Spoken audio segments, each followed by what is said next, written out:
na véspera de alguma coisa? Preste atenção à situação de Israel, Irã e profecia do fim dos tempos. Bispo Mari. Eu gostaria de discutir alguns dos acontecimentos atuais do ponto de vista bíblico. As manchetes que você vê quando liga o noticiário são algo como: multidões entram em confronto com a polícia depois que Bishop foi supostamente esfaqueado durante a missa em Sydney. A polícia de choque foi chamada para dispersar moradores locais furiosos depois que um jovem de 15 anos foi preso por suspeita de ataque a Maria Manuel em uma igreja síria em Vaquelei. A manchete do relatório a seguir diz: o gabinete de guerra israelense se reúne para discutir a resposta ao ataque iraniano. Netanyahu diz que Israel tomará suas próprias decisões em meio à ameaça de uma resposta feroz e dolorosa do Irã. E se isso não bastasse? Manchetes como poderia haver uma terceira guerra mundial estão começando a aparecer com mais regularidade. O que Israel pode fazer a seguir após o ataque ao Irã? Especialistas alertaram para um conflito catastrófico caso a violência aumente. Os historiadores alertam que estamos a poucos centímetros geopolíticos da Terceira Guerra Mundial. Niall Ferguson declarou: estamos vendo os mesmos padrões que levaram ao início da Segunda Guerra Mundial. Eu gostaria de ler o que o pastor fundador da Harvest Christian Fellowship, Greg Laurie, tem a dizer sobre isso antes de prosseguir. E aqui está o que cito: o ataque de Israel pelo Irã foi previsto na Bíblia. Na minha opinião, o ataque do Irã a Israel foi um sinal do fim dos tempos e um cumprimento da profecia bíblica. As Escrituras afirmam que o povo judeu será reunido na sua país natal. Isso aconteceu quando Israel se tornou formalmente uma nação em 14 de maio de 1948. Pode-se argumentar que o relógio profético começou a funcionar. Mas os judeus não só serão reunidos na sua própria terra, mas também experimentarão um isolamento crescente. O antissemitismo irá tornar-se mais prevalente nos últimos tempos.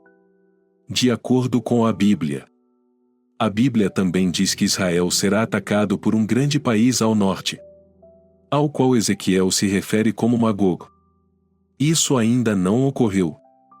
Muitos acadêmicos pensam que Magog alude à Rússia na era atual. Pode-se dizer com 100% de certeza, no entanto. Uma coisa que sabemos com certeza é que a Pérsia será uma das amigas da Rússia. O Irã era conhecido como Pérsia. 1935 os viu mudar de nome. Assim, a Bíblia prediz que o Irã ou a Pérsia atacarão Israel.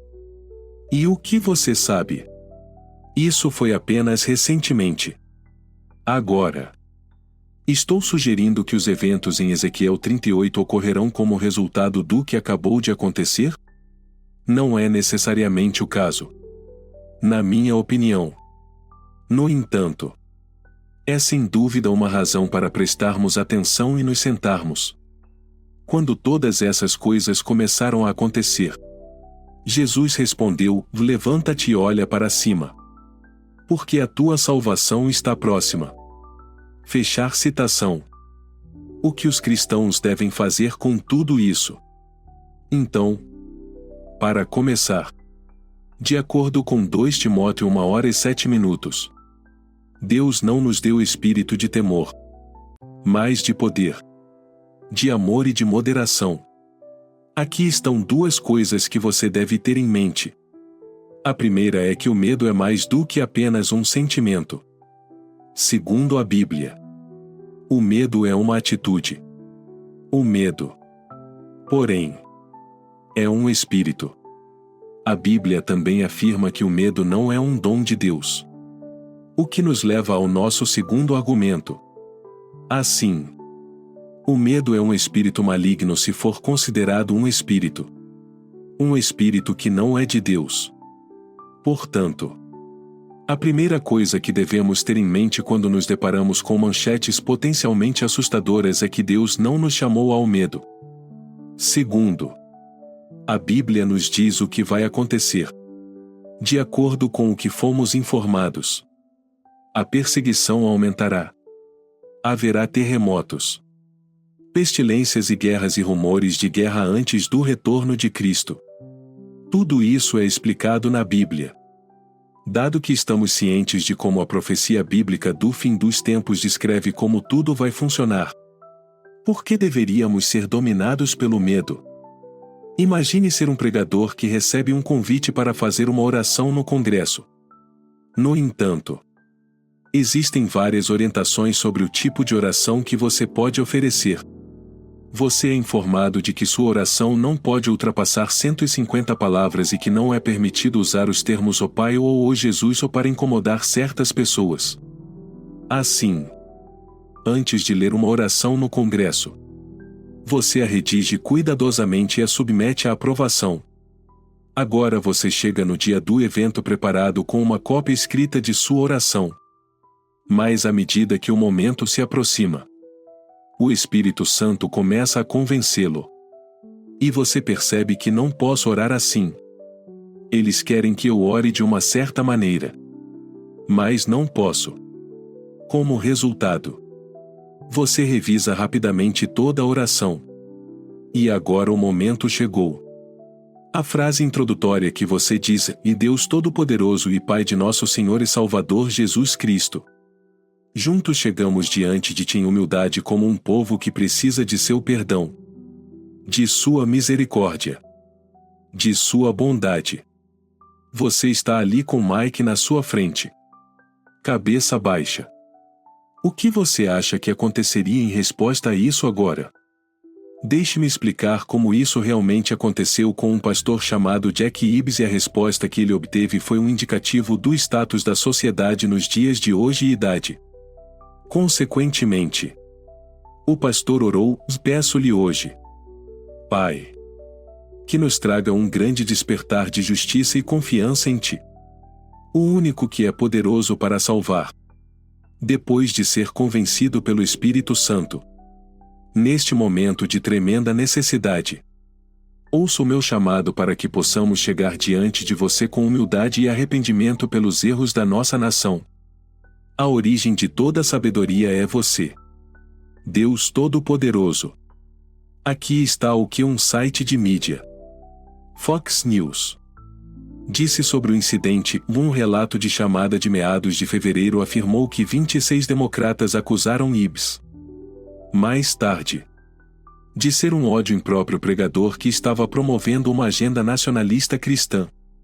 Em uma carta dirigida ao presidente da Câmara Johnson, num mundo repleto de caos e incerteza, torna-se cada vez mais vital discernirmos os sinais dos tempos em que vivemos.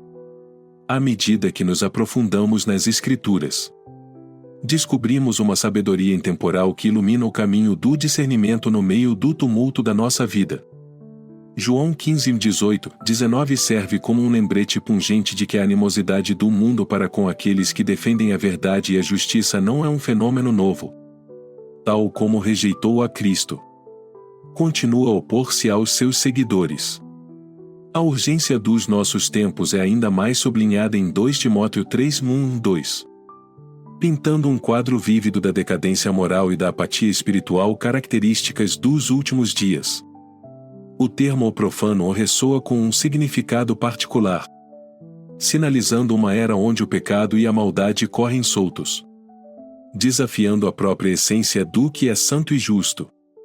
No entanto, no meio da escuridão predominante, surge um farol de esperança e a certeza de que Deus permanece soberano sobre tudo. Considere a analogia de um piloto novato navegando por céus turbulentos.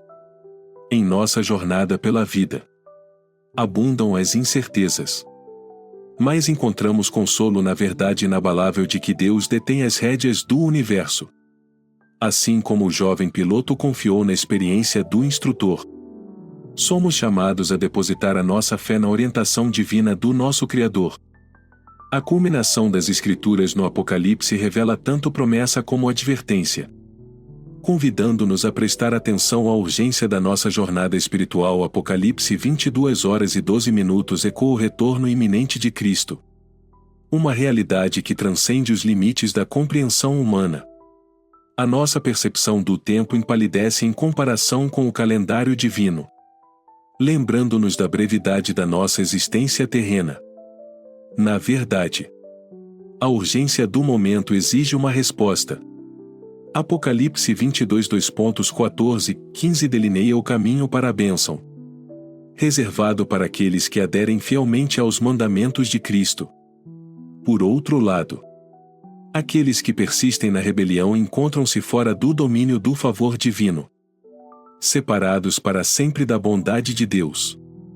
No entanto, no meio das realidades preocupantes, um convite retumbante ressoa em Apocalipse 22h17, um convite estendido a todos os que têm sede de justiça, a todos os que anseiam pelo abraço eterno do Todo-Poderoso. A bendita esperança, conforme articulada em Tito 2h13, nos impulsiona com grande expectativa para o retorno glorioso de nosso Salvador. Estamos à beira do precipício da eternidade, preparados para um encontro divino que transcende os limites mortais. O arrebatamento acena. Um momento de ajuste de contas divino onde cada alma está diante do tribunal de Cristo. A salvação. Uma decisão pessoal. Sublinha a importância primordial do nosso relacionamento individual com o Salvador. Prestemos atenção à admoestação de Lucas 17:34-36. Abraçando a pureza de coração e a devoção inabalável a Cristo. O arrebatamento aguarda. Um evento divino envolto em mistério, mas permeado pela promessa de comunhão eterna com o Rei dos Reis. Concluindo, abracemos a urgência dos últimos dias com discernimento e preparação, ancorando as nossas almas na verdade inabalável da soberania de Deus.